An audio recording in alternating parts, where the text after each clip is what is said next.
today we have Mr. Bhanu with us.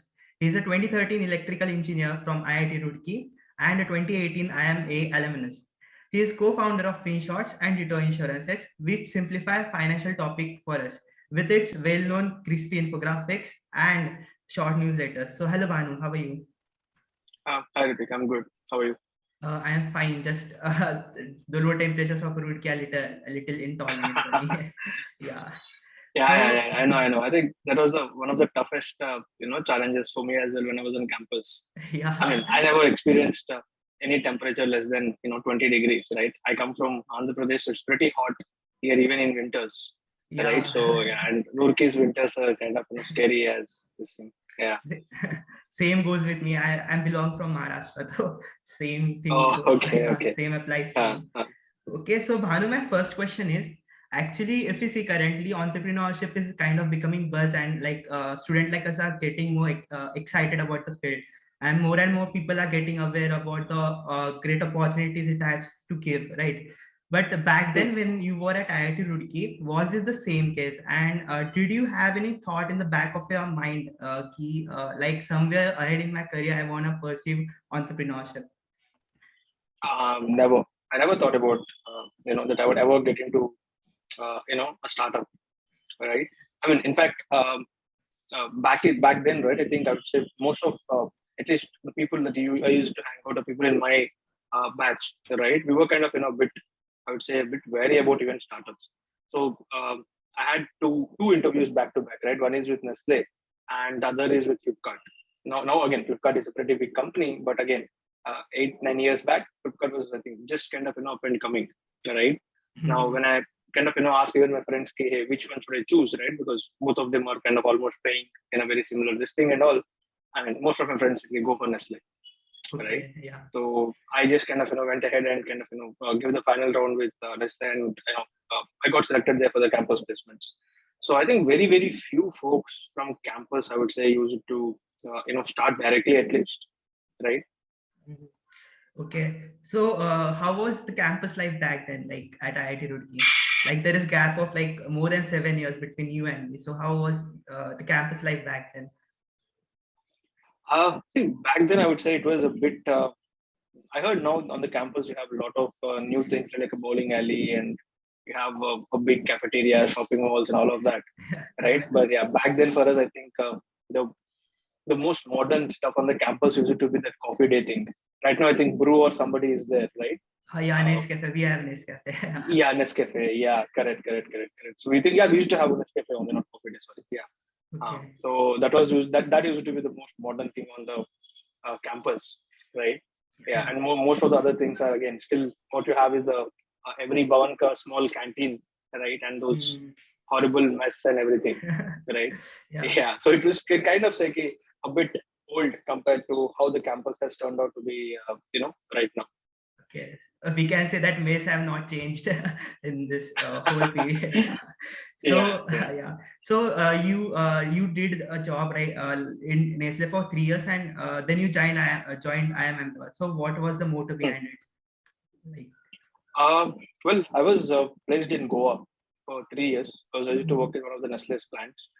So my career progression from there is again, see, you see, most of the factories typically will be in remote locations, right? Very rarely you'll find anything in cities or in other, at least even in a place. Now, luckily, at least I got posted in Goa. So for 3 years, I was kind of really enjoying other things. So when I looked at which other locations Nestle is or any manufacturing sector is, right? Again, they're very far off, and I didn't feel like I'm kind of I didn't want to spend my entire life in such remote places. Right. Okay. Yeah. So yeah, the two career progressions that kind of left for me over there is I kind of go abroad and do masters or do an MBA and then figure out how to go about it from there. And again, never a big fan of kind of moving out of the country. So yeah, the only kind of option left is to do MBA and then kind of figure it out. Right. Not. I mean, yeah, that's the whole reason. Just wanted to escape from my job and then kind of find other career options. Fine. So if I'm right, like in your second year of IIM A in 2018, you had a PPO from Amazon. Yeah. Despite of that, you chose to co-found Finshots, which was back then named as Finception. Am I right? Yeah. Correct. Yeah. So where the idea came from actually, and then how you started working on it? So Pawan, one of the other founders, he is my dom mate. So in IIMs we call Roorkee we call them Pawans. In IIM you call it as dom, Okay. right? So yeah, he used to be, I'd say 2 rooms away from my room. So he started kind of working on this idea. So Pawan used to trade a lot in markets, right? And he felt if somebody from a non-finance background or non-experience background wants to trade, it's very difficult for them, right? So he wanted to kind of find some solution for this. How can we kind of solve and make finance and especially let's say stock market simple for people. So he started working on this project, and he used to discuss a lot of these things with me. How he is building an app, or what all things he's doing, how he's creating a pitch deck that he can present to investors and all of that stuff. And at the same time, the third co-founder, Shreet. So both Shreet and I were kind of contemplating what should we do with our, I would say, careers, right? Yeah. So post our internships. So at IIMs, internship is a mandatory thing, right? Unlike undergrad, you have to kind of do a proper internship, and it is kind of taken very very serious. Okay. So after our internships, we felt we're not going to fit part of this corporate culture, right? Especially the management side corporate culture is not something that we would be very very enthusiastic about doing something. For a few months, Shreet and I contemplated an idea of opening a restaurant, and then realized that both of us are broke and we don't have any money, right? So we decided to kind of keep that idea aside. At the same time, Pawan pitched his idea, how he wants to educate people about stock markets, finance, and everything, right? And that kind of looked like a very challenging task for us. I would say something that a way for us to escape, not to join any corporate for a job, right? Because Shreet and I never invested any money. I mean, both of us are so bad. We didn't even keep our money in a fixed deposit. We used it to keep our money in just a savings account, right? That bad we are with anything related to finance, personal finance, or anything for that matter, right? The whole idea that if we get into corporate, we have to do this. And Pawan presented it as an idea, hey, we'll work on this, and that looked like a good escape for us. So we said, Kitty, we'll kind of leave this job and we'll work on this idea. Okay. So like you had a clear thought, like you don't want to pursue the corporate management thing, and you also got a good idea on the other hand of like making people financially literate, right? Yeah, I mean, see, had it been any other idea also, we would have jumped on it.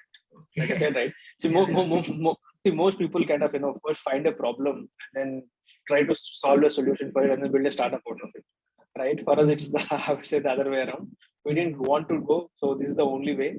Somebody had pitched a different idea, we would have kind of done that as well. Because for us, anything is same, right? We know nothing about finance and stock market when we started back in 2017, September, October types is when we have decided that we are going to do this, full time. As in, we're going to kind of opt out of placements and get into this entrepreneurship.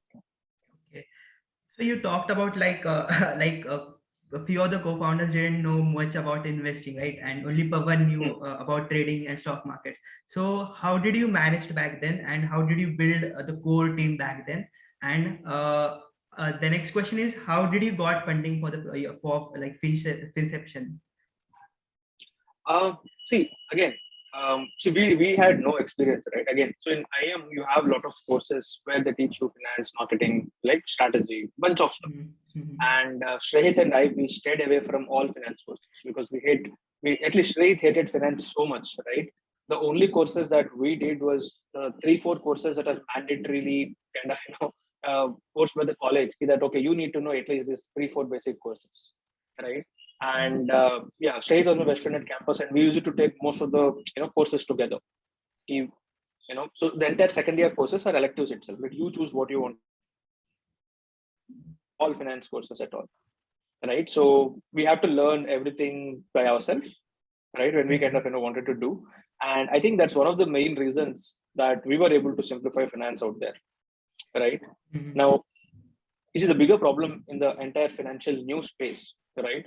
Is that the people who are writing these articles, like you go to Money Control, you go to Live Mint, people who are writing are essentially actually experts in those particular industries. They know in and out of this, Now, when they speak or when they kind of, write articles, they're going to write it in that particular language itself, right? Now, just think about yourself. Now, if I ask you a very simple thing, what is the differential of x square?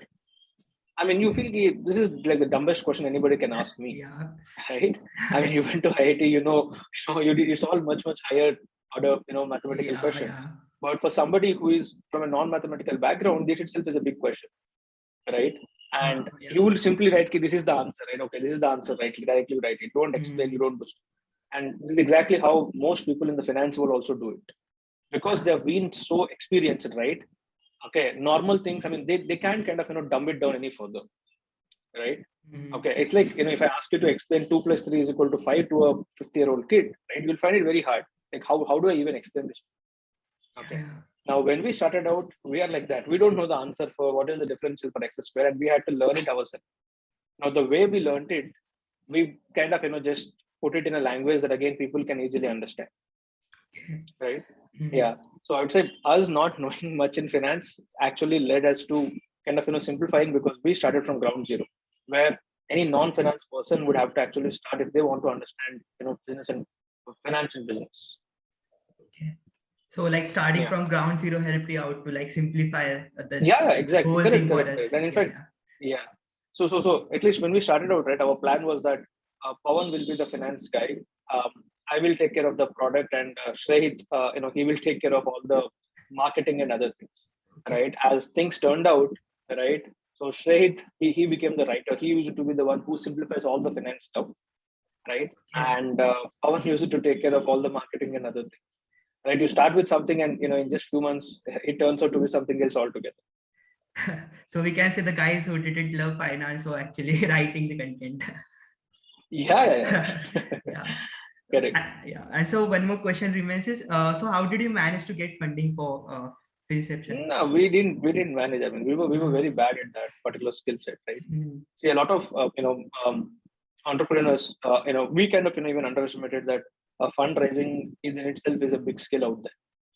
Okay. And it's a very essential part of if you want to kind of build a successful startup, and something that we have utterly failed every time that we try to raise money, right?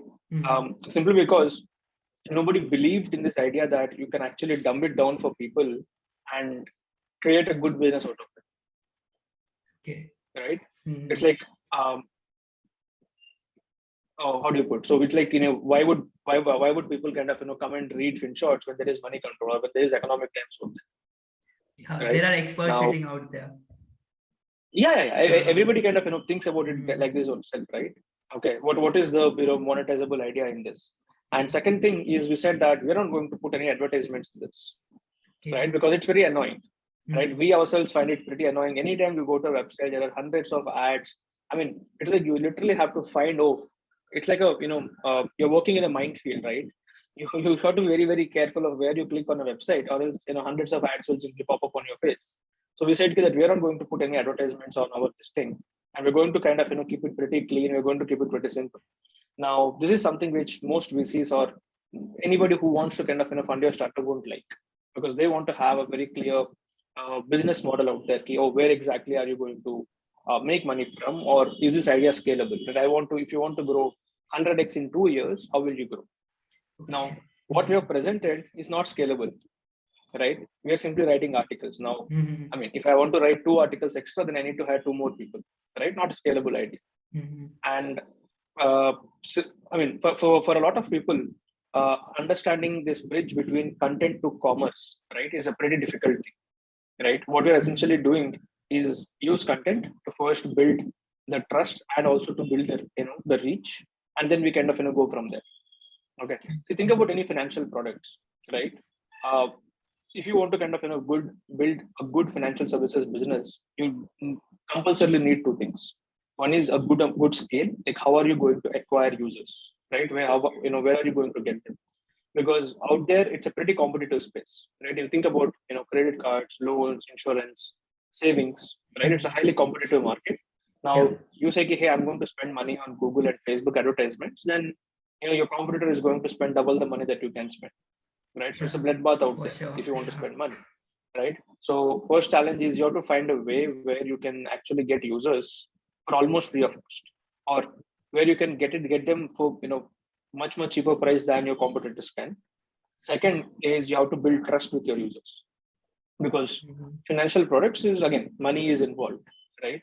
I mean, you wouldn't even order a 200 rupees screen guard if the website looks ready to you, right? So how are you going to trust somebody with their money or with whatever they're going to get?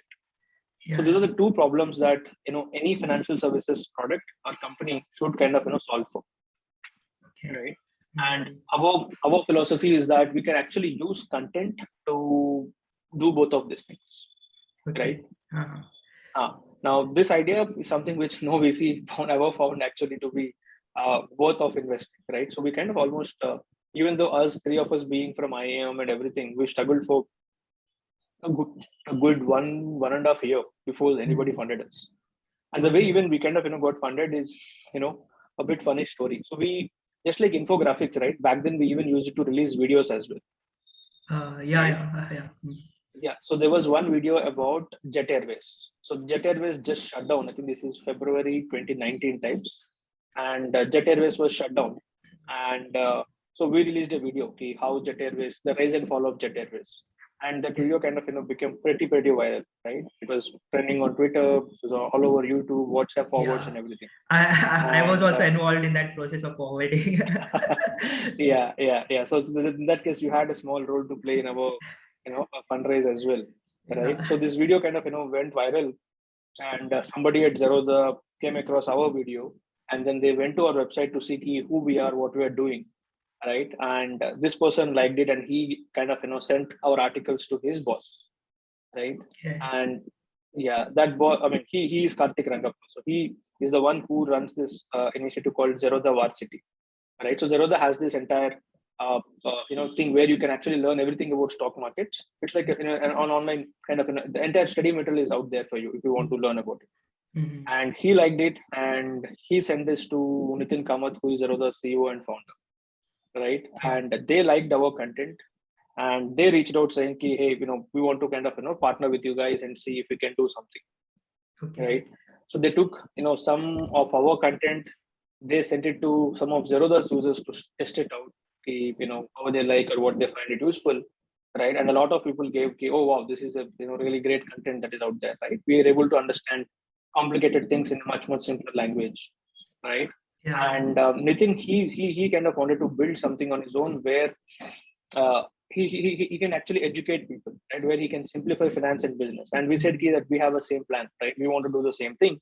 It's just that we didn't have the resources. So back then with Inception, we used to publish one article every 10 days because three of us are working, right? We don't have any resources we used to work with interns, and that's all we could kind of publish every week, right? So we kind of asked, okay, we need more resources if we want to simplify. And Nitin just funded us with no business model. We never discussed our business model, right? It's just that, okay, he wanted to simplify finance, and we said, we're going to simplify finance. He asked how much money you need, which will take, we need this much if you want to kind of, work at least for a couple of years, right? Before we can say what is working, what is not working. And yeah, no pitch deck, no business model, no revenue multipliers, nothing, right? Yeah, he just funded us, like that. Yeah. Okay. So we can say it was due to two things. One is a word spread due to mouth marketing, and second thing was you had somewhere that vision was matching of like making people correct. Yeah. So I had a very quick question. Like you said that you don't spend a dime on marketing. So you have currently like 350,000 plus subscribers, right?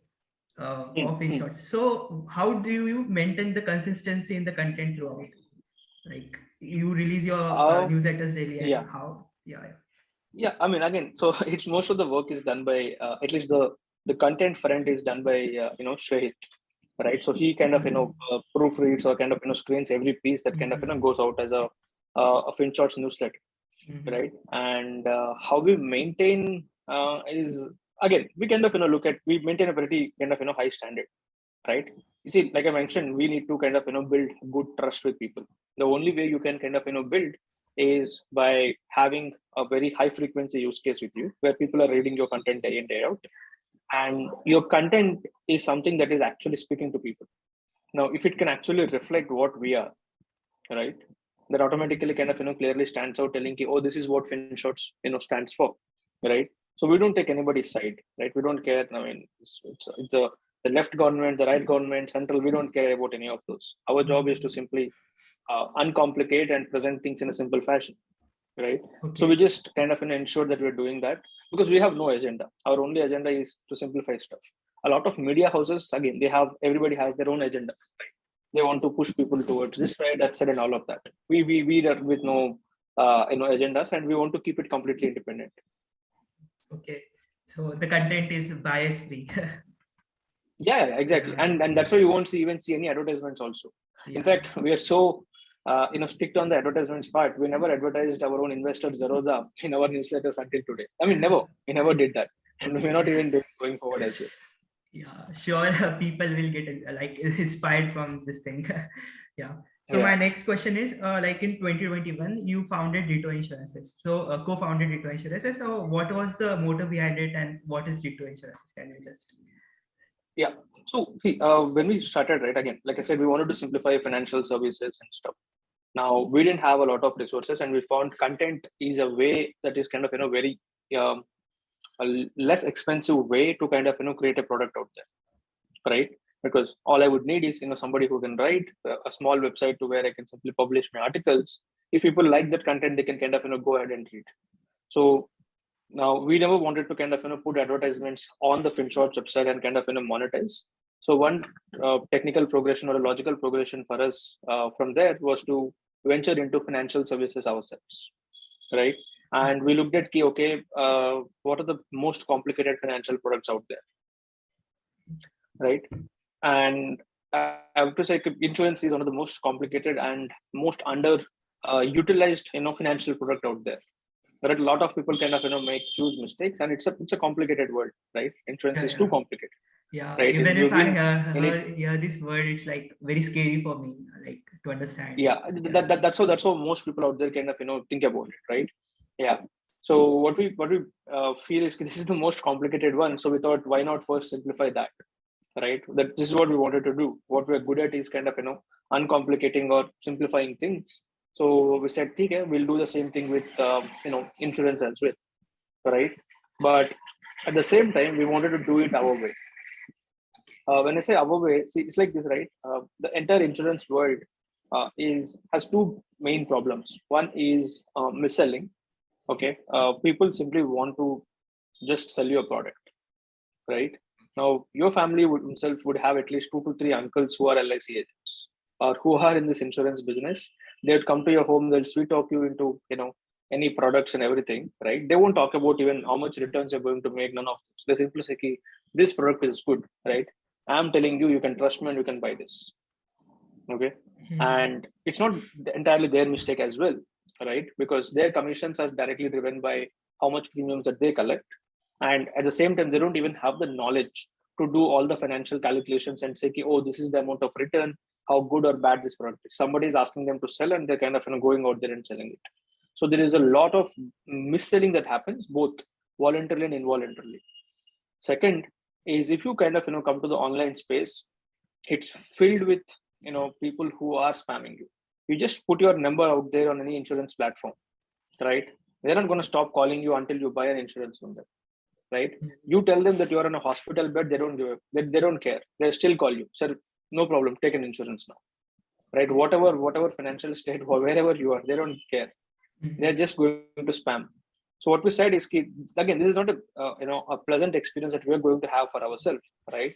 Now, if I want to buy something, I'll do it by myself. I don't want somebody to kind of call in day out to just tell you buy, right? I know I'm kind of mature enough. Obviously, I'm not an expert in one particular product, right? But I can kind of inquire whenever I want to inquire. I'll inquire and then kind of come and purchase the product by myself. So what we said is that first thing is we are not going to spam people, right? Now, if you go to our website, you can actually browse through the entire website without giving your phone number, without giving your email address, nothing. Okay. Right? Now, that is kind of antithesis to any website kind of operates. Because the first thing that any website they open is first they'll ask us at least sign up, right? They'll put a pop-up asking for an email, phone number, your name, whatever details that they want, right? We don't even ask until unless somebody says, hey, I want to talk to a real person, right? And now get things done, right? Until then, we don't even ask for your number. Right. So we can clearly telling people ki we don't have any business of kind of randomly cold calling you, right, to simply tell you to buy insurance. See, I'm putting out all the information available out there, right? If you think or if you want, you can kind of make a decision by yourself, right? So what you get at Ditto is you have all the insurance guides and everything, right? Let me maybe just show it to you once. Yeah, sure. You see, yeah, like I said, right, most platforms, again, the bigger problem is that the insurance contracts, right, they're kind of written by lawyers employed at these big insurance companies, and here you are a normal person sitting trying to understand and kind of make sense of what this particular document is about. So it's very difficult for anybody to even understand everything. So what we said is the first thing that you need to do is educate people, right? What is there in an insurance, what is not there, how to even think about it, right? Okay. So all we have is you can kind of learn everything about every feature that is there in an insurance, right? Again, no phone number, nothing is required, right? Just use it, read it for yourself. You'll kind of make it will be very easy for you to understand when you open a complicated policy document, right? Nobody wants to read a 40-50 page legally worded document out there, right? So what we did is we simplified all of those things, that what each and every term, what other things kind of mean here. Okay. And again, you even have like so how do I choose? There are like hundreds of policies available out there. So how do I kind of go about it? So we said, how about we give you the top 10 features or top 5 features that you need to look for. Now you go out yourself and compare things for yourself. Okay. Right? Yeah. So everything is kind of out there for you. No phone number, nothing is required. If you still say, hey, I don't want to do all this hard work, right? I want somebody to handhold me and kind of guide me specifically. Then you can kind of come kind of say talk to us, right? Again, nobody is going to call you randomly at anytime, right? You specifically come and say, hey, I am free at 1 o'clock on this particular day, and then you book an appointment, and one of our advisors is going to call you and kind of will handhold you to the entire process, right? So everything is kind of out there free for free, kept on our website. So like you have founded this with you had like clear vision. You need to focus only on this financial literacy thing, and at the back end you have other options. So my question is like you were talking about insurance agents, right? So they have their commissions to like monetize themselves. So what do Ditto Insurances do to build this revenue? No, I would say pretty similar fashion, because anybody who is in the insurance space has to make money in the same way. Right? See, like I said, insurance is a pretty complicated product out there. So what insurance companies themselves, right? For example, you take somebody like HDFC Ergo, they themselves spend a lot of money, right, in terms of reaching out to users, helping them understand the products, right? Or simply put, the entire sales and marketing thing, they spend like quite a good amount of money on that. Now, if anybody is kind of helping HDFC Ergo to kind of enroll few people into policies, right? They say, okay, how about I share my marketing fees with you directly? So everybody in this industry earns the same way. The commissions or the sales incentives are built into the product itself, and whoever is kind of is there to help, right? They get to kind of make this money, right? So the only difference is, like I said, mis-selling or how you are actually selling. For example, say a health insurance of 10 lakh rupees may cost 10,000 rupees. Right? Now, if I simply tell you, no, you need 50 lakhs of insurance, right? Then I can earn a higher commission. But 50 lakhs, in fact, is not at all required. Right? For most people, it is not required. 10 lakhs is a good thing to start. Now, what you typically see a lot of platforms doing is they would simply kind of sell only 50 lakh rupees, saying, okay, so this is what is required. Now you have very little idea about what is an adequate amount, what is not an adequate amount. Right? So this is where the kind of mis-selling happens. So what we've kind of do is we stay away from all of this mis-selling. Again, that's a very subjective thing, right? How do you stay away from mis-selling, right? Now, so when we say that we don't spend money on marketing, is we want you to kind of first experience the product, then go out and recommend your friends and family to us to kind of grow.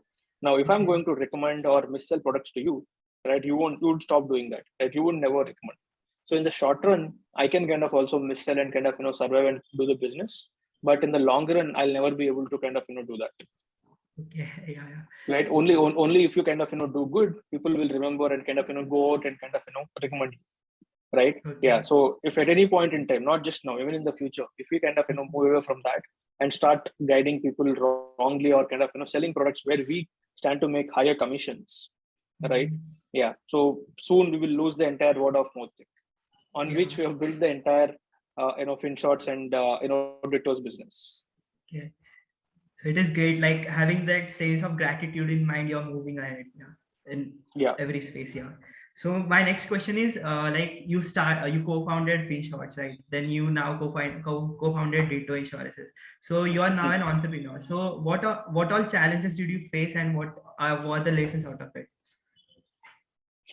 Yeah, like challenges, like I said, right, fundraising is a pretty challenging thing, which a lot of people typically kind of, I would say underestimate, right? Again, if you can actually, build your business with very limited resources or by bootstrapping, that is the best way to go, because you're not answerable to, I would say, anyone out there, and you're not going to be kind of, forced to compromise on anything. Right. So even for Ditto, when we kind of are out there kind of trying to raise funds, it was pretty difficult for us, simply because what we told most of the prospective investors is that we will add only 10 employees every month, right, or 10 advisors every month. Okay. The simple reason is when you want to kind of provide quality advice, right, you want your advisors to be kind of well educated enough, and they should not be also not adhering to any of the mis-sellings or any of those things. So the typically in this industry, what works is they'll give you a script, right? When you're on the call, whatever is on the script, you just simply keep reading it, right? Because those people are not experts in it. They just want to sell. They don't want to advise. There's a huge difference between what you're selling and what you're advising. What we want to do here is to kind of advise people on this. Yeah. Right? Make a personalized advices. Yeah. Correct. Now, if you want to do that, you need people to be, an expert in this. Now, you don't become an expert in insurance overnight, right? You need at least like a couple months to, understand everything in this. So what we have is almost like, 1.5 to 2 months of a elaborate, training program for our advisors. Now, I can't simply put like 200 people in a classroom and then train and say, oh, all of these people have become an experts, right? We need to see how much each person have understood, what they're doing, what they're not doing. And at the same time, I need to listen to everybody's calls as well, right? To see there is absolutely no mis-selling, which means that I have to scale my startup pretty slow, which is not something any VC or any investor would typically like, right? So that's why we could not raise any funds for Ditto as well, right? Specifically.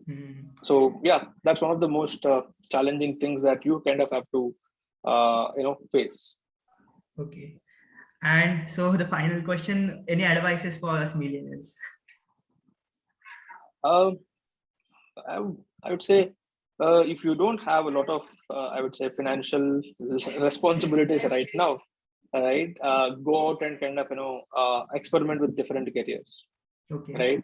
Don't just kind of, stick to the traditional companies and all of that.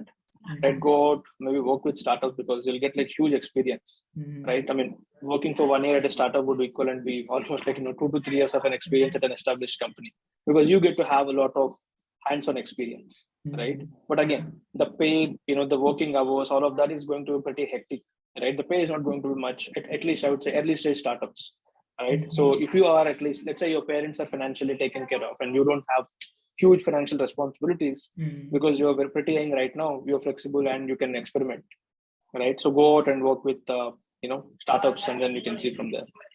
Okay. So thank you very much, Bhanu, for being on this show. You have a very clear vision of what you want to do, and absolutely the vision of financial literacy will, I believe it will move on ahead for a long time. So thank you for being on the show. Yeah. Thanks. Thank you. Yeah.